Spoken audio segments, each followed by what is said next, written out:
On les laisse tranquillement se remettre. On les laisse se remettre en place, tout à fait.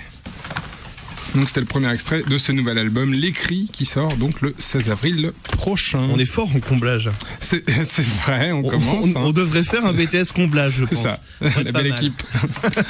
Justement, maintenant qu'ils sont en place, on le disait, messieurs, les titres de ce nouvel album ont été donc enregistrés par Arthur Lotte, qui a travaillé notamment avec la Belle Bleue également, et enregistré donc au studio Brown Beer Recording. Ça, oh yeah. J'ai ton aval, Guillaume, c'est bon? Ah, c'est bon, tu peux y aller. Pourquoi ce choix? Arthur, c'est un gars qu'on avait déjà croisé. Je sais même plus comment on l'a rencontré, Arthur. C'est un gars qu'on avait déjà croisé, et puis on avait discuté avec lui de ça, et puis sa démarche nous intéressait. Ça nous intéressait aussi de l'enregistrer différemment de l'album d'avant. Avec là, c'est beaucoup moins acoustique. Et puis c'est rigolo de travailler avec des personnes différentes, et puis c'est cool aussi de travailler avec des gens qui habitent autour de Nantes. Oui. On fait marcher le tissu local aussi. Vous aviez entendu son travail sur d'autres projets, sur d'autres groupes ou oui, notamment avec la Belle Bleue un petit peu. Et puis après le reste de son travail, c'est pas très chanson, mais ouais, on avait eu l'occasion de le voir travailler, puis on a eu des beaux retours aussi. Ouais. Puis après c'est une histoire de feeling, ça prend pas pour. À l'instar de vos deux premiers opus, ce troisième album a lui aussi pu voir le jour grâce au financement participatif. Est-ce un outil de financement indispensable pour un jeune groupe indépendant comme vous? Ouais, c'est indispensable, et c'est pas fini. C'est pas fini, en fait. On a mis en place un Ulule pour le CD là, et on est qui est à 48%. Allez, on y est presque, 48. Et ouais, c'est pas fini, il reste une grosse quinzaine de jours. Ouais, c'est ça. Ouais. Donc, à fond les ballons, faut y aller, faut pas hésiter. On reprécise pour les auditeurs qui nous écoutent, le financement participatif, donc c'est My Major Company, Ulule, plein d'autres sites comme ça. KissKissBankBank. KissKissBankBank, très bien. Et donc en échange d'une somme, vous recevez des contreparties, donc albums, affiches dédicacées, concerts privés. Ouais, c'est ça, c'est une souscription en fait, c'est vraiment un soutien. Et c'est hyper important pour des groupes à notre échelle, quoi. C'est vraiment, ça compte beaucoup. Dans la démarche, est-ce que c'est différent, les gens qui viennent vous voir en concert et qui vous ont aidé par ce biais-là, est-ce qu'ils viennent avec un regard différent qu'un simple spectateur? Alors là, peut-être. Pas du tout.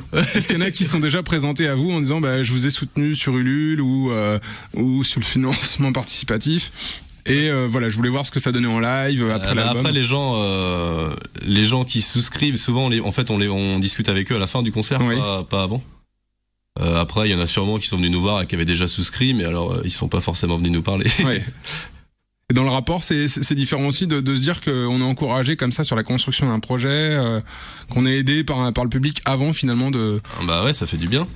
C'est encourageant en tout cas. Ouais.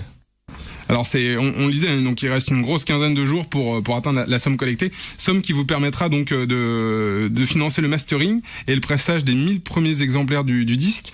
Le mastering notamment qui sera d'ailleurs réalisé par Renan Cloarec au studio Masterlab à Nantes. Alors donc ça a déjà été fait, le mastering et le pressage. Le Ulule, c'est pour financer. C'est pour le financer.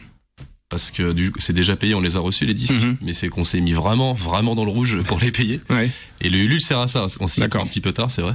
Et donc c'était fait par Ronan à Masterlab à Nantes. Là aussi, c'est une rencontre, c'est des connaissances qui vous ont parlé de lui. En fait, c'est surtout avec Masterlab. Ronan, on le connaissait pas avant. Masterlab, on avait déjà travaillé avec eux sur notre premier CD. D'accord. Et ça s'était bien passé, donc on y est retourné. Naturellement. Et puis Arthur les connaît bien, travaille beaucoup avec eux, donc ça nous a un peu aidé dans le choix aussi. Une suite logique. Voilà, c'est ça. Et, parlons un tout petit peu aussi de la pochette de ce nouvel album. Et qui l'a réalisé la pochette? C'est moi. C'est toi.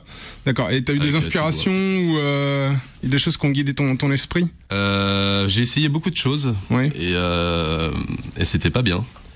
Et du coup j'ai fini par faire ça, et puis ça a été modifié, on s'est concerté pas mal de fois, on a changé des trucs, j'ai corrigé, on a changé d'autres choses. Après Thibaut m'a aidé à le finaliser aussi. Et c'est la première fois que tu te charges de la réalisation graphique de l'album, ou tu l'avais déjà fait sur les deux opus précédents? Non, les deux autres on avait tout fait nous-mêmes aussi. Donc, celui d'avant c'est pareil, c'était moi et Thibaut.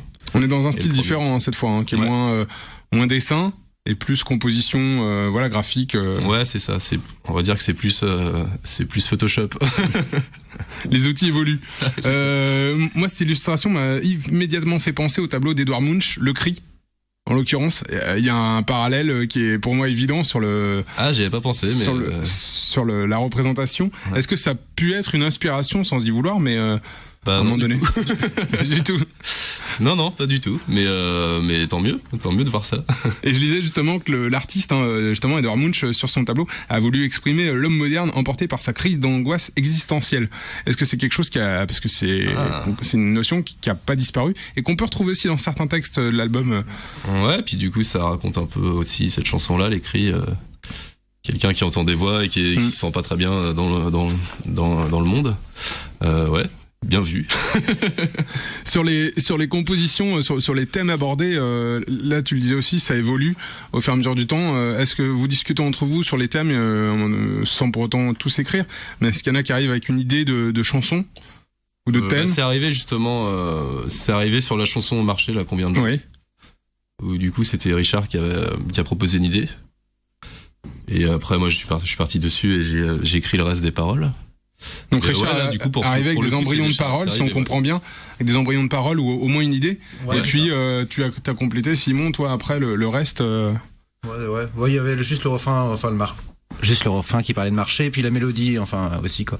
Mais après, ce qu'il y a de bien, c'est que ce soit Simon qui écrit les trois quarts des paroles, du coup, ce serait un peu compliqué ça changerait vachement l'image du groupe et je trouve ça intéressant qu'il y ait vraiment une empreinte de Simon au niveau, et puis il a son écriture et ça fait vraiment partie intégrale du syndrome quoi. Et puis est-ce que pour toi aussi c'était d'arriver sur ce troisième album à proposer aussi une idée de texte sans pour autant écrire, on l'a compris, la chanson de bout en bout, mais au moins voilà de te sentir plus impliqué et puis moi je pars toujours par j'imagine des trucs et là j'avais une mélodie qui allait avec la voix de Simon, donc du coup si j'en ai d'autres je reproposerai, mais là c'est pas il n'y a pas de but réel quoi.